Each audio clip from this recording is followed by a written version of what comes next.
There you go. Ooh. Oh, you want to come sit closer? You want to come over here? There you go. Sit closer.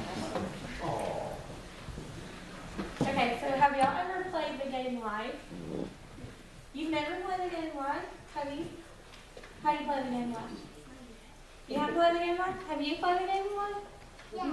Yeah? It's fun, isn't it? I did. Yeah. So in the game of life, you have this car. It's a board game. And you have this car, and you drive it around. And first, you get to pick if you're going to go to college or not. And then you get to pick if you're going to get married or not. Then you get to pick your job and your house and all this kind of stuff. So you get to be whatever you want to be. But is life like that? No. Well, today I'm going to tell you a story about Jesus and how he tells all his followers about life, okay?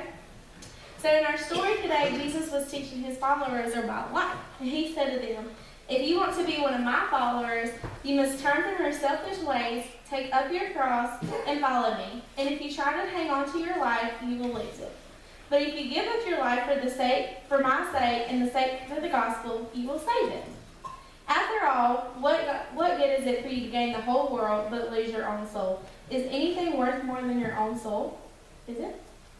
No. So some people in life, they think the most important kind of stuff is getting these fancy cars and getting these big jobs, but is that really what life is about? No. What's life about? God, and telling others about God and worshiping him and praising him and reading our Bibles, isn't it? So to get to heaven, what do we have to do? We have to take up our cross and we have to worship him, right? So let's do that. When we go to school, let's worship him and tell others about him, and let's take up our cross for him, and let's live the life that he wants us to, okay? All right, let's pray. Dear God, thank you so much for allowing us to worship you and praise you and allowing us to take up the cross for you. Amen. Amen.